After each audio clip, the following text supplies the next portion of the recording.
Catholic Daily Mass Readings, June 26, 2025, Thursday of the 12th week in Ordinary Time.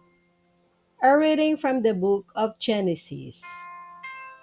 Abram's wife Sarai had borne him no children. She had, however, an Egyptian maidservant named Hagar. Sarai said to Abram, "The Lord has kept me from bearing children. Have intercourse then with my maid.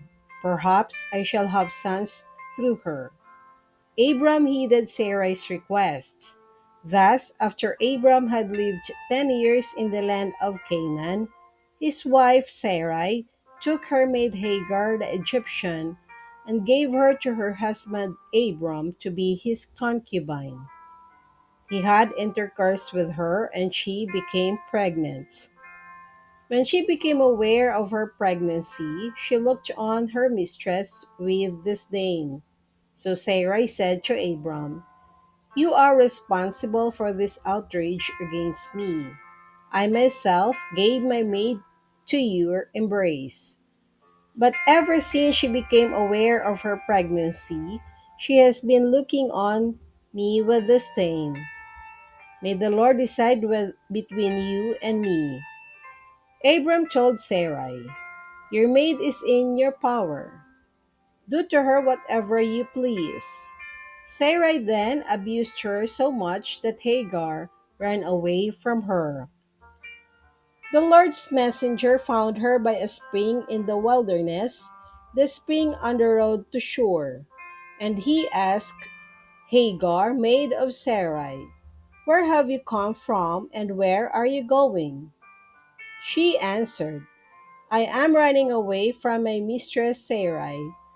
But the Lord's messenger told her, "Go back to your mistress and submit to her abusive treatment.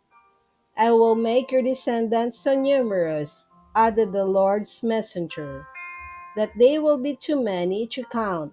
Besides, the Lord's messenger said to her, "You are now pregnant and shall bear a son. You shall name him Ishmael, for the Lord has heard you. God has answered you. This one shall be a wild ass of a man, his hand against everyone, and everyone's hand against him. In opposition to all his kin shall he encamp." Hagar bore Abrams a son, and Abram named the son whom Hagar bore him Ismael. Abraham was 86 years old when Hagar bore him Ishmael. The word of the Lord. Thanks be to God. Responsorial Psalm. Let our response be: Give thanks to the Lord, for he is good. Give thanks to the Lord, for he is good, for his mercy endures forever. Who can tell the mighty deeds of the Lord or proclaim all his praises? Give thanks to the Lord, for he is good.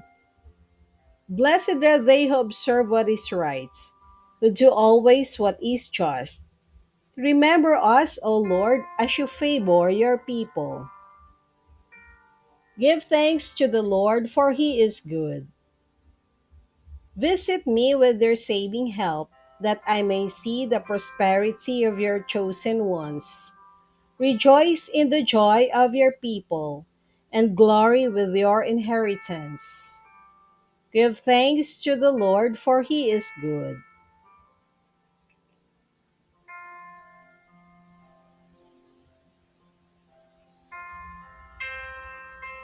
A reading from the Holy Gospel according to St. Matthew. Jesus said to his disciples, "Not everyone who says to me, 'Lord, Lord,' will enter the kingdom of heaven, but only the one who does the will of my Father in heaven. Many will say to me on that day, 'Lord, Lord, did we not prophesy in your name? Did we not drive out demons in your name? Did we not do mighty deeds in your name?' Then I will declare to them solemnly, 'I never knew you. Depart from me, you evildoers.' Everyone who listens to these words of mine and acts on them will be like a wise man who built his house on rock. The rain fell, the floods came, and the winds blew and buffeted the house. But it did not collapse. It had been set solidly on rock. And everyone who listens to these words of mine, but does not act on them, will be like a fool who builds his house on sand.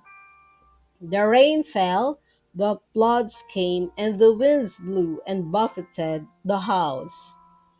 And it collapsed and was completely ruined. When Jesus finished these words, the crowds were astonished at his teaching, for he taught them as one having authority and not as their scribes. The Gospel of the Lord. Praise to you, Lord Jesus Christ.